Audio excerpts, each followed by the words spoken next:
guys, this is Wenzes. Welcome back to my channel where we talk about personal development for INFJs and how to create an epic life on your terms. Today we're talking about the INFJ superpower, how INFJs pull through the toughest hardships. We as INFJs have many gifts and many capacities that most people are not aware of. But the thing that really helps us to make it through those hard times is our vision. And it's the fact that we can hold on to it although we have little hope, although we don't have any evidence that this is going to happen, but we know exactly what to do to make that vision reality. We all been there. We know when we wish for something, and we also know when we have locked down who we're going to be and that we're going to make it happen. So today we're going to talk about how to tap into this superpower and how we can use it to our benefit. Before we get started, I want to remind you, if you want to take the next step in creating your INFJ Epic Life, then work with me privately or join the INFJ Epic Life Bootcamp. There's a waiting list currently. We're going to have a payment plan as well. All the information you find below. So why is it a superpower that we can hold on to a vision of who we're going to be and how our life is going to manifest? This is something I have seen in so many INFJs who have gone through really hard situations in their life, because then they actually believe that they have the right to use the superpower. We have the superpower at all times, but for some reason we believe that we're not worthy of using it to our advantage in order to improve our life, in order to excel it, in order to have more than what we actually think we need. But here's the thing,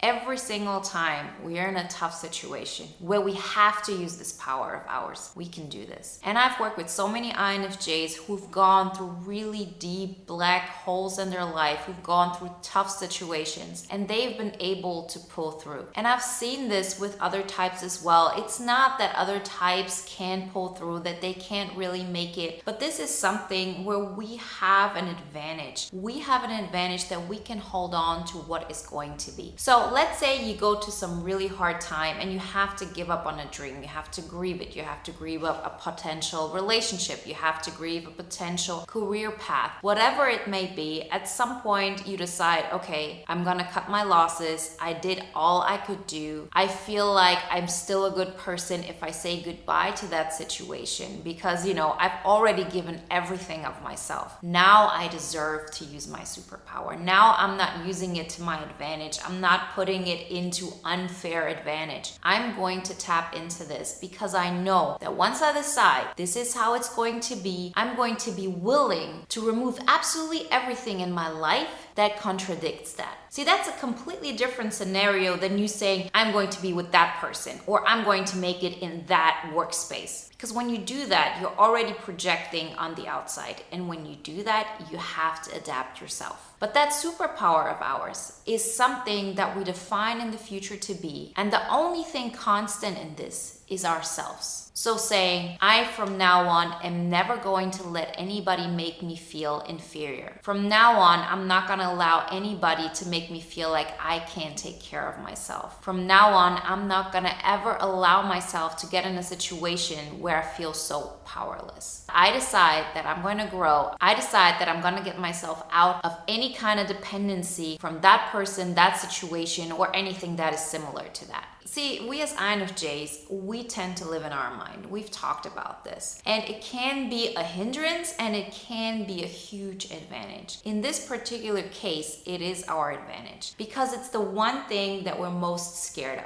Why are we so scared of it? Out of two reasons. Number one, people actually see how less you need them. And that is so scary because if you feel like people see that you don't need them, then they also think that there's no reason for them to like you. I mean, think about it again. How often have you been in a situation where you felt like if people saw how strong I am, if people saw how independent I actually am, they would recognize that I'm way more independent than them. I'm way more determined than they would be in my situation. And so therefore, they are not going to trust me. They're not going to want to be around me because I first off make it obvious to them that they have shortcomings in this area. And second of all, since I don't need them, they won't trust me because that's the only way we know that we deserve a relationship. So many of us have been conditioned that the only way people actually like us is because they see that we need something from them, meaning they feel content, they feel like, okay, everything's going to be okay. They're not aware of your independence. And I'm sure you can recognize yourself in it because I've talked to so many INFJs and they've all experienced it. There's always this sense of people don't actually know how independent I am.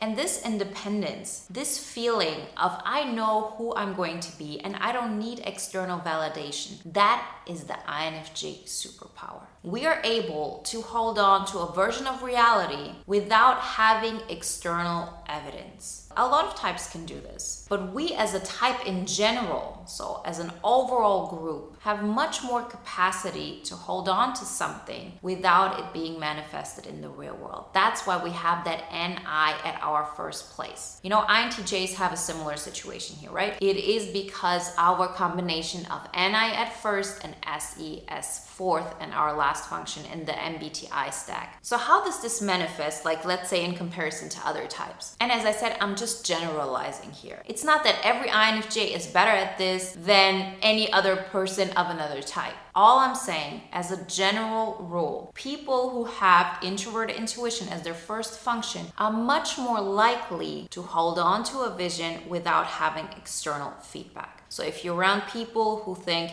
you're lazy, if you're around people who think you should be working more, if you're around people who don't believe what you want to believe, other types as a general rule, and I'm excluding INTJs here of course, will have a harder time to hold on to reality. I'm not saying they cannot do it, but it's going to be tougher on them. Similar like if you have Superman and you have somebody who's really strong. Right? Superman can do these things without putting much effort into it. And then there are other people who can create an amazing strength, but it takes a lot more effort. So that being said, if we know this, if we know that we have the capacity to hold on to something and completely ignore what our reality is telling us, and just as a side note, it's actually not just the NISE thing here, it's also our lack of TE. See, I talked in, I think it was the previous Q&A, not the one that was just happening this Friday, that our shadow functions are still a part of us and that in certain situations we should utilize them. Shadow functions are the 4 functions that are not mentioned in the MBTI INFJ stack. One of them is extroverted thinking. This is actually the function we like the least as INFJs. Remember, it's always the opposite of our third function. So for ENFJs, for example, who have as their third function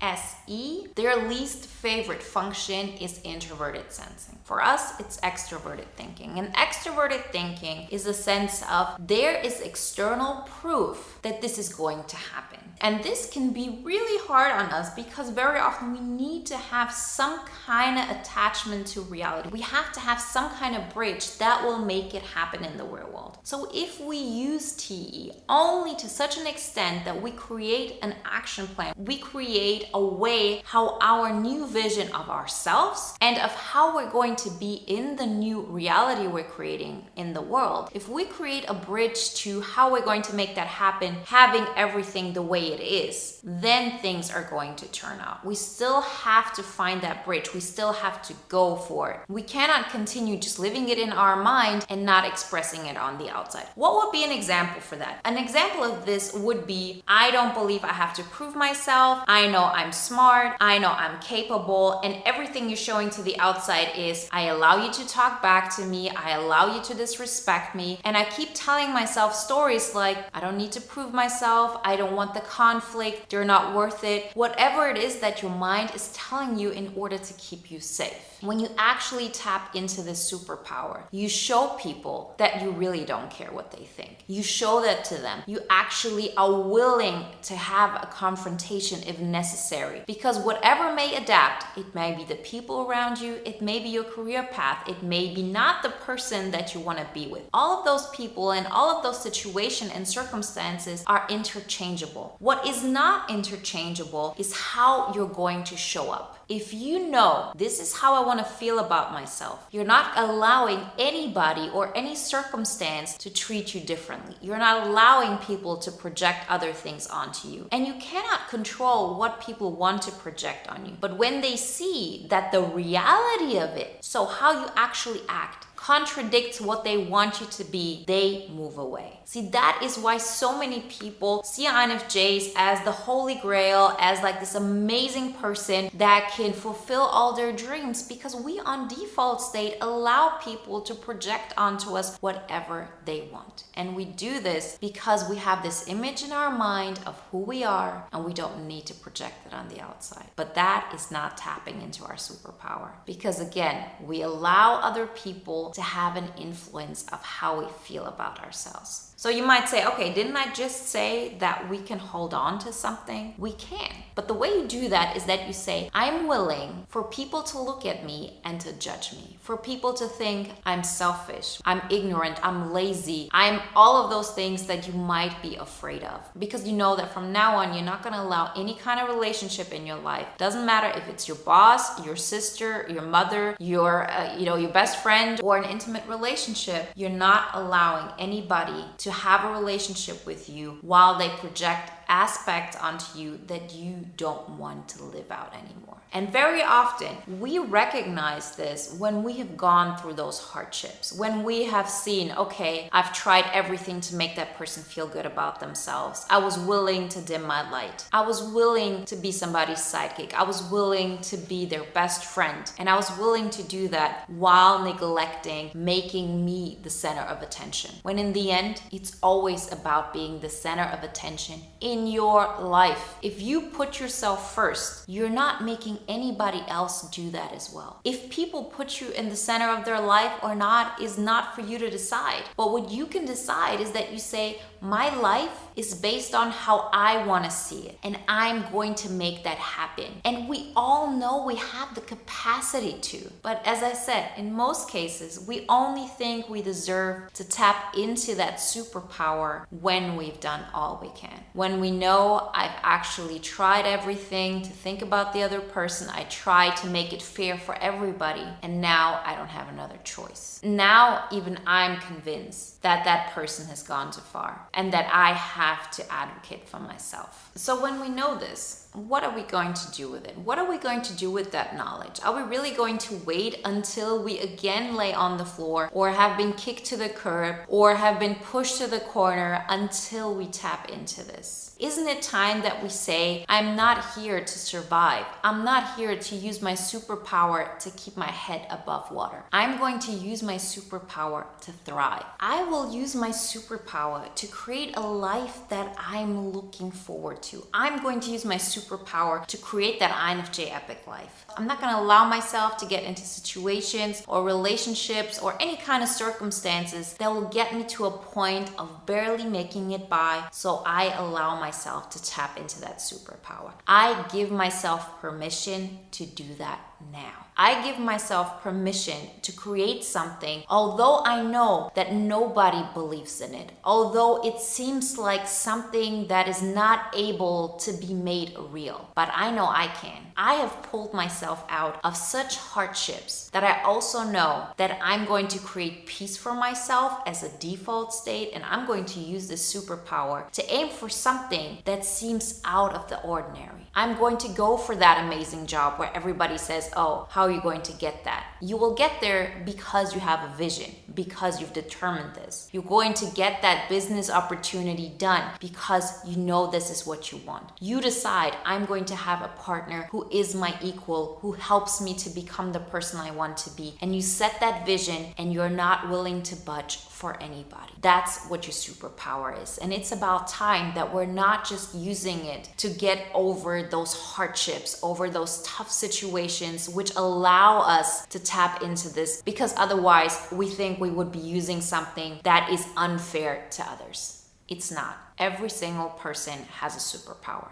This is ours. And it's on us to decide that we're always worthy of tapping into it. Prove to yourself that this is not just a strategy you're able and allowed to use when you're laying on your back on the ground and when you barely are making it by. You can use this although you're doing well, although everything is going great in your life. Because when you choose yourself first, you create such an energy overflow that you can then use to help others. There's nothing selfish about it. This is the main point point of self-care. I really hope that inspired you to make those choices in your life. You got this, so use this to your advantage. Remember, if you want to take the next step in creating your INFJ Epic Life, then work with me privately or join the INFJ Epic Life Bootcamp. All the information you find below. And if you want to watch another video now that is in alignment with today's topic, then watch the video on INFJ Phoenix rising from the ashes. Like always, guys, I wish you a wonderful day, a great week, and I talk to you next time. Bye.